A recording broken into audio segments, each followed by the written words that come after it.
Well, good afternoon, everybody. Get this started.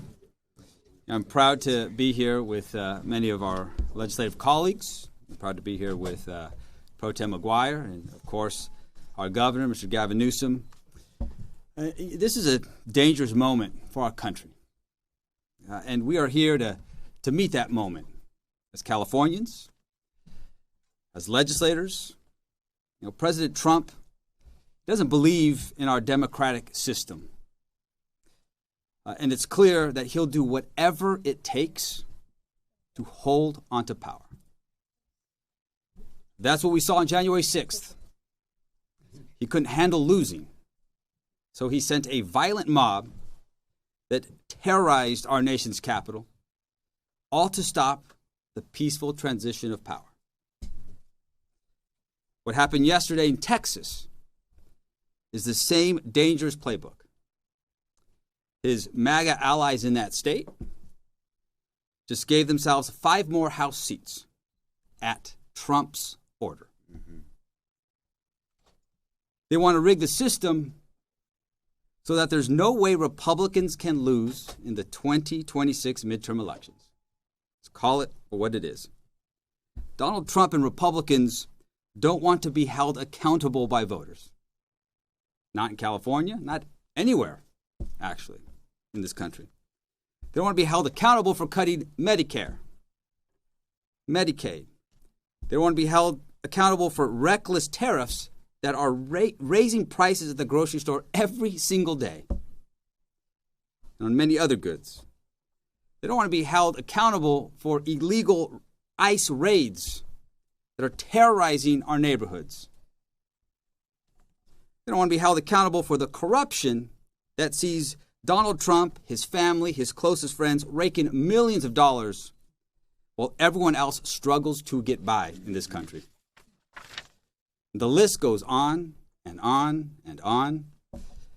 Of course, Donald Trump doesn't want to be held accountable for his failures in this next election. That's why he is trying to rig it. Well, Mr. President, here in California, we are going to hold you accountable for your failures. And we will do whatever it takes to preserve American democracy and ensure that voters can still let you know in 2026 what they think of your job performance. And this bill is a temporary measure in response to an urgent threat. Californians can see that threat. Why? Because we are living through the consequences of Trump's policies every single day. And today, we are giving every Californian the opportunity to say no to Donald Trump's power grab and to stand up for our people, for our state, and for our democracy. And with that, I want to invite up here Senate Pro Tem Mike McGuire.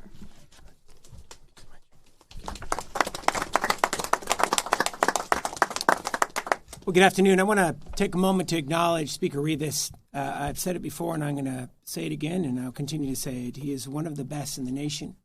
We are so grateful that he is helping lead California, and I'm grateful to call him a partner and a friend. And thank you so much, Mr. Speaker, for all your work. I want to acknowledge the governor who has had the backbone to be able to stand up against Donald Trump, one of the few. And accountability is coming, thanks to California. I also want to acknowledge the senators, the assembly members who have moved this historic legislation forward today. And we are here this afternoon because we're putting our faith in our fellow Californians to do the sacred duty to walk into the voting booth, sit at their kitchen table, and do their best to do the right thing. Cast their vote in one of the most consequential elections that we will have in our lifetime. And let's be honest, let's get through the rhetoric. We all know we wouldn't be here in this situation if it weren't for the nefarious actions of Republican leaders in Texas and their boss, Donald Trump. Actions of Republicans in Texas that have now been compounded by inaction from Republicans in California. Let's be crystal clear. All of this entire circus could have been avoided nullifying nearly a century of election protocols. We know that this is just the start. Redistricting is the first step in Donald Trump's playbook. He said the quiet part out loud earlier this week. They're coming after mail-in voting to disenfranchise tens of millions of Americans. Next stop, the census. Our Republican colleagues, all this week here in California, Republican leaders have gone on TV, had press conferences, did live events on their social media, expressing outrage about the action that California is taking. But what they forgot to mention is how we got here. We got here because of Greg Abbott, Republican leaders in Texas, and their boss, Donald Trump. They started all of this. And sometimes in life, you have to stand for the greater good, even though you may lose your job as an elected leader. Sometimes you have to tell your boss no. You have to do something constructive, do everything in your power to ensure free and fair elections. And that's what Democrats did today here in California. And certainly you have to do more than vote against redistricting reforms the way Republicans have year after year after year. Their votes are public. They have voted against the vast majority of independent redistricting reforms advanced in this legislature over this past decade. You know, it is offensive to be able to see these sham lawsuits that Republican leaders in California are advancing. We called it the Scaramucci of the lawsuits in the last 48 hours. The Supreme Court rejected it. And it's offensive because their brethren are literally tracking elected leaders with state troopers, calling in the FBI, locking legislators in the chambers, and dragging a female legislator out of the bathroom just simply because she didn't have permission to go. Here is, I think, all of our concern. We've seen this story play out in history. The hypocrisy today may save them for today, but it won't save their hides tomorrow. Because the secret police and the Mar-a-Lago goons, they're going to find a way and a reason to come after them as well, just like they're doing Democratic mayors and leaders across this nation.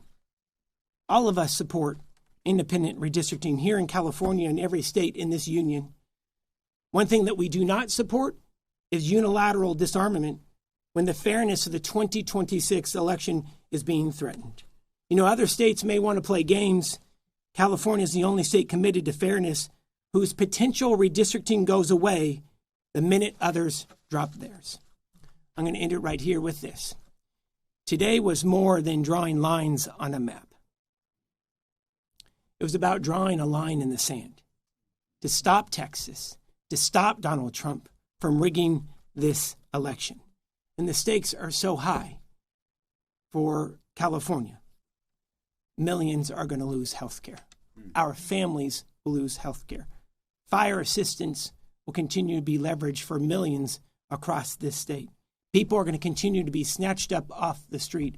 Public education funding is going to dry up, and the governor will talk about a recent Supreme Court ruling that's going to hurt this state for years to come. One of the main reasons I think I voted for today is because this package of bills, the person that's going to be impacted the most is going to be waiting for me tonight at our kitchen table to tell me about his first week of school. My son, 4.5, started TK this week. Today's vote, regardless of what Republicans may say, today's vote is not about politics. Today's vote is about protecting people. It's about protecting this state, protecting our progress and everything that we stand for. It's about protecting the future, ensuring fairness, and trusting the voters. And I want to take a moment to say thank you to Governor Gavin Newsom for his leadership, for his tenacity, for his backbone. Can we please give him a round of applause? Thank you.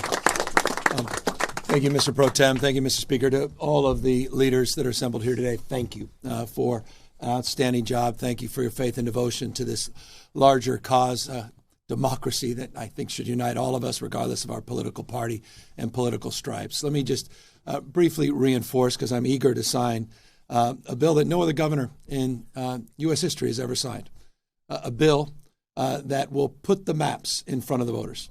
We will be the first state in U.S. history to, in the most democratic way, submit to the people of our state the ability to determine their own maps. That simply has not been done. But I want to first just briefly back up and pick up a little bit on what the Speaker and the Pro Tem said, and just remind everybody what they reminded you that need to be reminded, all of us again, of how we got here. We got here because the President of the United States is struggling. We got here because the President of the United States is one of the most unpopular presidents in U.S. history.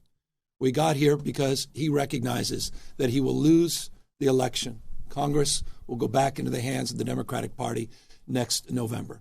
We got here because of his failed policies. Those are being exposed hour by hour, reinforced today by Walmart announcing they'll be raising prices because of the tax increases, because of the tariffs. Reminded every day by a slowing economy, growing mistrust, distrust all across this nation. Across the board, he is failing. He recognized that, and that's why he made a phone call to Greg Abbott asking for 5 seats. Can't win by playing by traditional sets of rules. He plays by no rules. I remind you all the time, it's not the rule of law, it's the rule of dawn. And we're standing up to that. We're responding to that. They fired the first shot, Texas. We wouldn't be here had Texas not done what they just did. Donald Trump didn't do what he just did. He went so far as to follow up and say that he didn't just want those 5 seats. He said he's, quote unquote, entitled to those 5 seats. Just pause and reflect on that. Everything should have just stopped there. The President of the United States claiming he's entitled to 5 seats. That should put chills up your spine. Every Republican, not just Democrat and Independent, every American. Those enduring values that we celebrate, just celebrated 249 years, the best of the Roman Republic, Greek democracy, the rule of law, co-equal branches of government, popular sovereignty. What we'll celebrate, will we?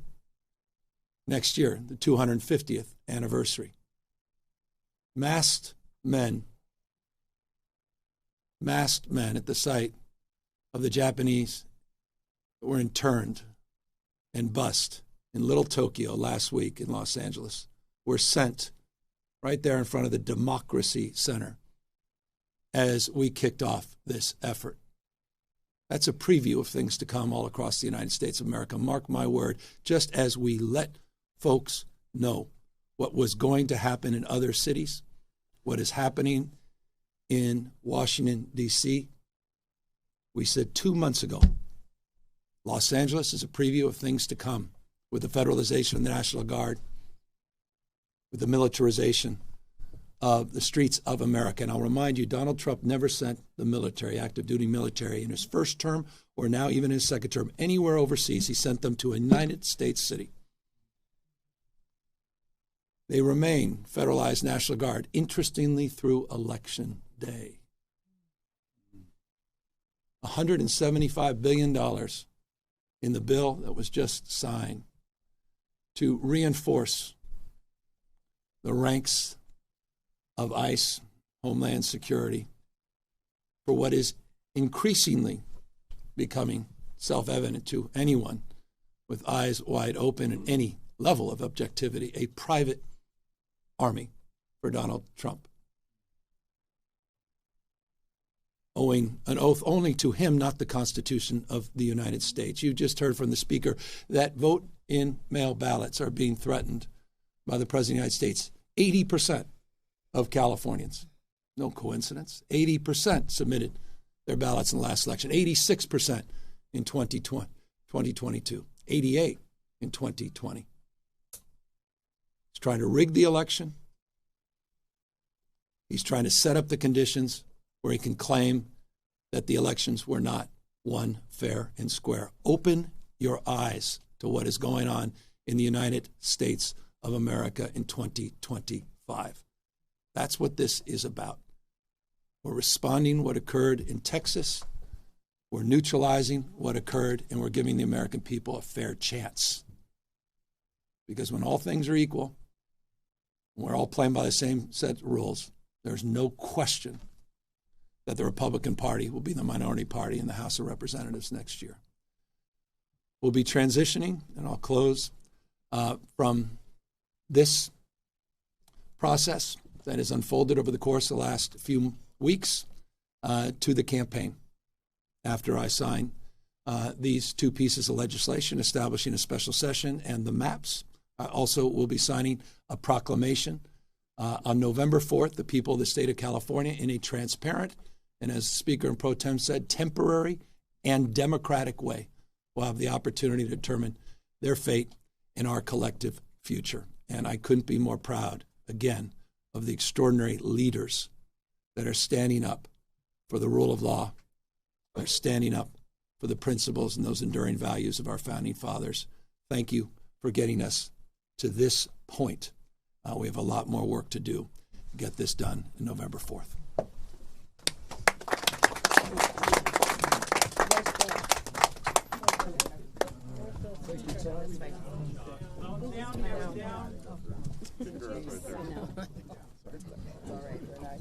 Okay, we'll see it from here. Yeah. Well, here we go. Everybody's trying to get everything.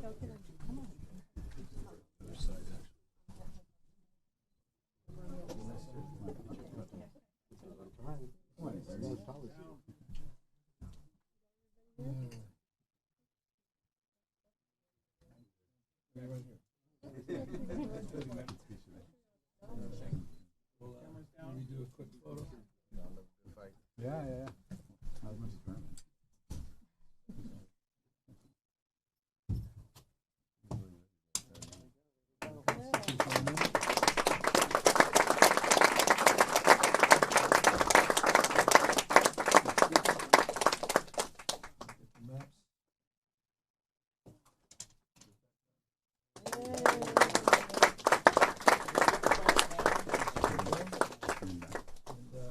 We'll establish the formality with the special election proclamation. We'll establish November 4th. This